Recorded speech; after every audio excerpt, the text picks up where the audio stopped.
Jumlah kasus positif COVID-19 di Indonesia terus bertambah setiap harinya. Guru Besar Fakultas Kedokteran Universitas Indonesia mendesak pemerintah segera memberlakukan karantina lokal. Warga harus menerapkan physical distancing. Dan berikut keterangan dari Dekan Fakultas Kedokteran Universitas Indonesia, Ari Fahrialsyam. Ya kan Pak Presiden sudah sejak 10 hari yang lalu saya rasa menghimbau agar masyarakat itu belajar dari rumah, ya kan, kemudian bekerja dari rumah dan beribadah dari rumah. Gitu. Tapi faktanya bagaimana? Ternyata kan masih enggak juga, banyak orang masih di jalanan, di pinggir jalan, nongkrong segala macam.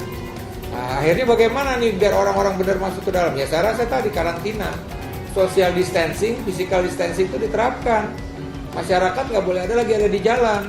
Kenapa? Karena kalau masyarakat ada di jalan, infeksi terus berlangsung gitu loh.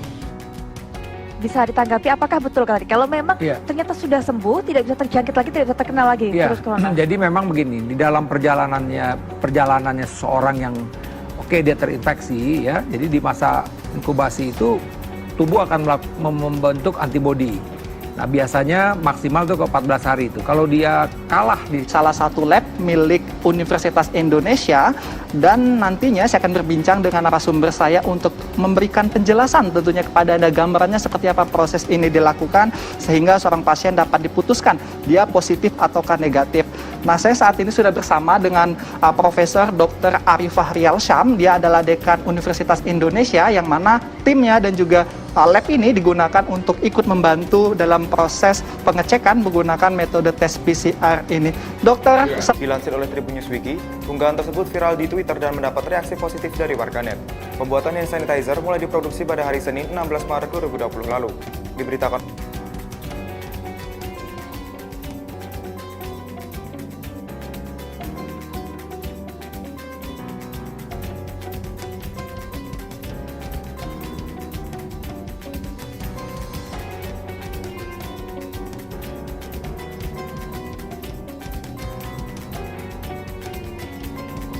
teman-teman dari FKUI, kemudian juga dari Fakultas Farmasi Indonesia, dan juga teman-teman dari IPB coba memanfaatkan teknologi bioinformatika. Pertama, kita sudah tahu struktur dari komponen virus tersebut.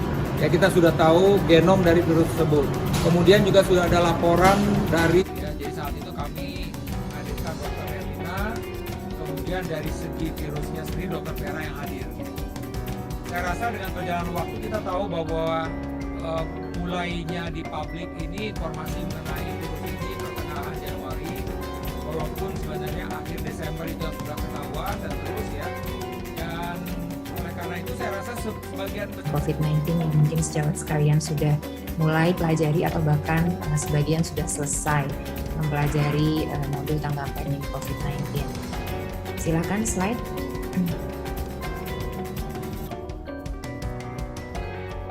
Baik, jadi di dalam webinar hari ini jadi ya kita Bismillahirrahmanirrahim. Assalamualaikum warahmatullahi wabarakatuh. Jadi saat ini kita terhubung dengan YouTube online. Nanti dengan sendirinya acara ini juga akan bisa diakses oleh banyak orang melalui channel YouTube FKUI. Jadi memang dalam rangka COVID ini kita setiap minggu rutin melaksanakan acara ini 1 jam. Nanti kita juga lihat teman-teman yang bertanya begitu ya. Dan sebagian juga kita mengundang teman-teman media pada kesempatan ini. Jadi kita tahu bahwa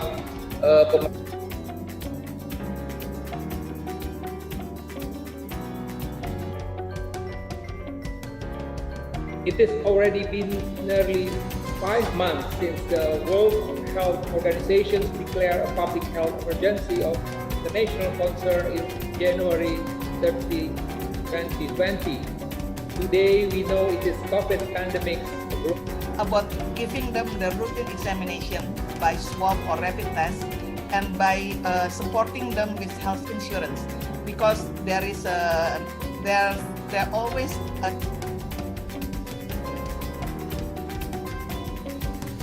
apresiasi dan terima kasih yang setinggi-tingginya kepada para tenaga medis, aparat pemerintah, aparat TNI, Polri,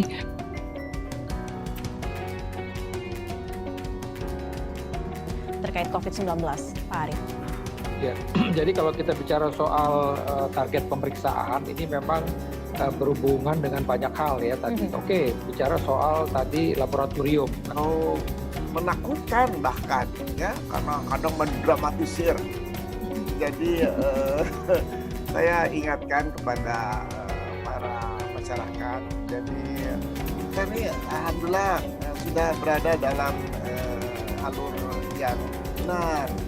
Ya, meskipun tidak besar ke negara-negara tetangga, namun kita tetap ada perbaikan.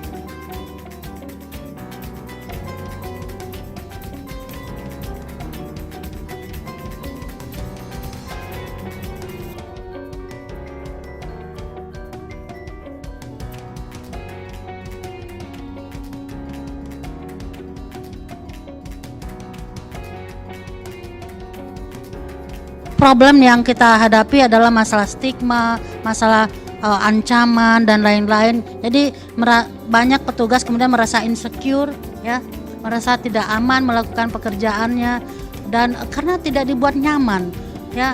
Jadi mohonlah juga ini barangkali banyak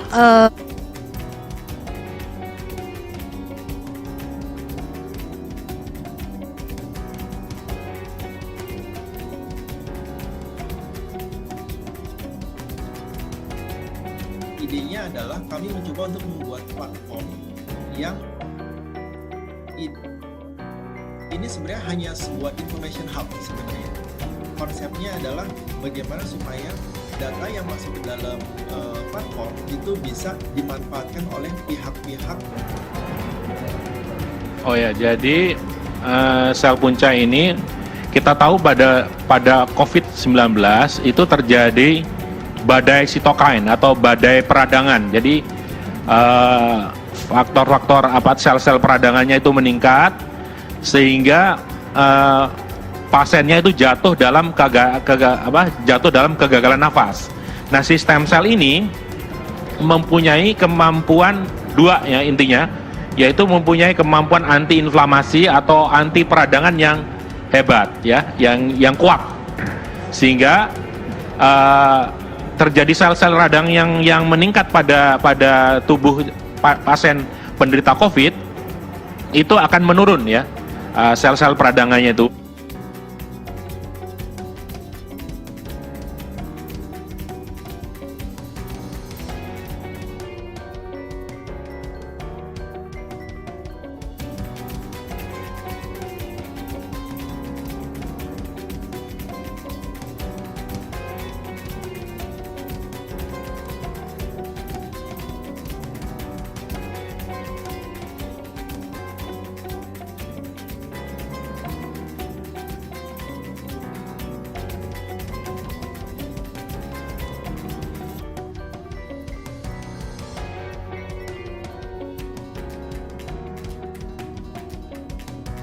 Setelah lulus uji klinis tahap 1 dan 2, vaksin asal Tiongkok Anhui Zhivei Longcom Bio Pharmaceutical memasuki uji klinis tahap 3. Di tahap ketiga ini, uji coba dilakukan kepada 4.000 relawan di Jakarta dan Bandung. Pemberian vaksin rekombinan COVID-19 Anhui akan dilakukan dalam 3 tahap dengan interval 1 bulan antar penyuntikan. Kelompok relawan vaksin Anhui Longcom adalah berusia 18 tahun ke atas, termasuk 20 vaksin merah putih telah diproduksi oleh 6 lembaga dengan menggunakan berbagai macam platform atau teknologi pembuatan vaksin. Institut Teknologi Bandung menggunakan platform vektor adenovirus. Sementara Universitas Airlangga juga menggunakan platform yang sama, yakni adenovirus dan AAV. Universitas Indonesia menggunakan 4 platform berbeda, yakni DNA, mRNA, PLV, dan juga subunit rekombinan. Sementara UGM